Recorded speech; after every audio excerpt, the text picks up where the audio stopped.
আমাদের রয়েছে। এই বিএনপি কারা? এই বিএনপি হলো তারা যারা বিগত 15.5 বছর এই ফ্যাসিস্ট হাসিনার চোখে চোখ রেখে, তার সন্ত্রাসীদের চোখে চোখ রেখে রাজপথে ছিল। কোনোদিন আওয়ামী লীগের সাথে আপোষ করে না।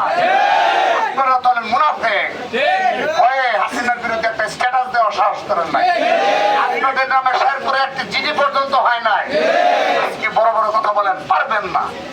আপনারা যে ভাষায় কুরুচিপূর্ণ স্লোগান দিচ্ছেন, বক্তব্য দিচ্ছেন, আমরা সতর্ক করছি, নিবৃত হন। যদি না হন, প্রতিটি ওয়ার্ডে ওয়ার্ডে, প্রতিটি ইউনিয়নে ইউনিয়নে, প্রতিটি উপজেলায়, প্রতিটি পৌরসভায়, প্রতিটি জেলায়, প্রতিটি মহানগরে সেই ধরনের স্লোগান দিয়ে তাদের আত্মীয় স্বজনকে শোনাবে। নিতে পারবে? নিতে পারবে? এলাকাবাসীকে আমাদের পক্ষ নিবে না নিবে না?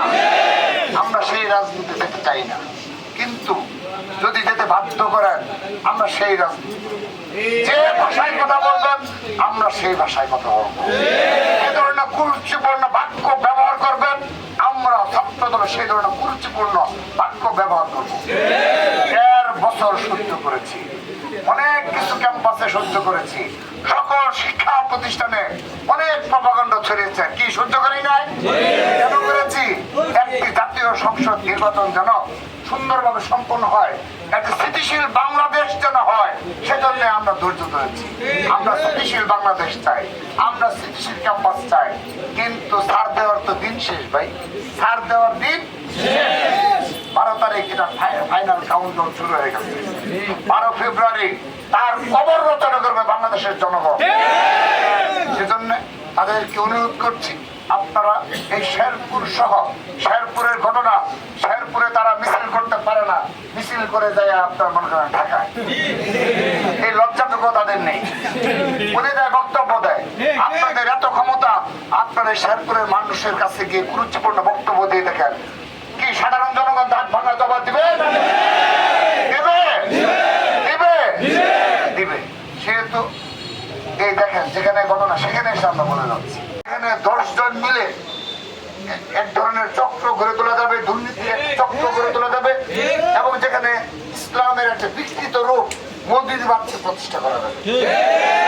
তারা রাষ্ট্র পরিচালনা করতে চায়, তাদের আর কোন প্রকার কোনো এজেন্ডা নেই, তাদের কোনো ভীষণ নেই, শুধুমাত্র একমাত্র দল হিসেবে বিএনপি সাধারণ জনগণের কথা ভেবে এ ধরনের প্রতিশ্রুতি দিয়েছেন, এবং এই প্রতিশ্রুতিগুলো, এই প্ল্যানিং গুলো প্রস্তুত করতে দীর্ঘ সময় লেগেছে।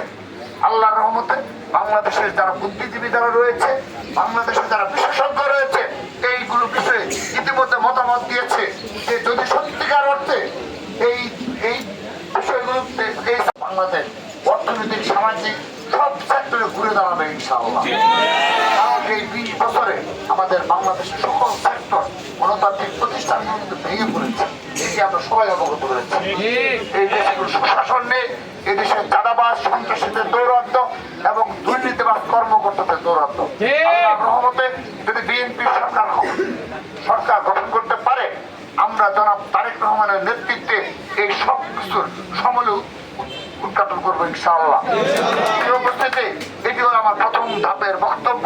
আপনারা এভাবে এই ফাহিম চৌধুরীকে জয়লাভ করার জন্য নিরলসভাবে সকাল থেকে রাত পর্যন্ত কাজ করতে হবে, এবং তিনি যে কেন্দ্রের ভোটার সেই কেন্দ্রে চলে যাবেন, কোন শোডাউনের রাজনীতি করবেন না।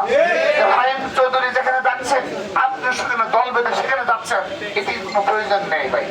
আপনি যদি এই দলকে ভালোবেসে থাকেন, আপনি যদি ফাহিম চৌধুরীকে ভালোবেসে থাকেন, তার কাছ থেকে দূরত্ব বজায় রেখে আপনি যে কেন্দ্রে ভোটার সেখানে সময় দেন, সাধারণ জনগণকে লিফলেট গুলো দেন, সাধারণ জনগণকে বারবার এগুলো কথা বলেন, আপনার জাতীয় স্বজন আছে সেখানে গিয়ে কথা বলেন, আপনি যে ফলোয়ার্স রয়েছে আপনার সমর্থক গোষ্ঠী তাদের নিকট গিয়ে এই বিষয়গুলো তুলে ধরেন, তাহলে ফাহিম চৌধুরীর জন্য করবেন।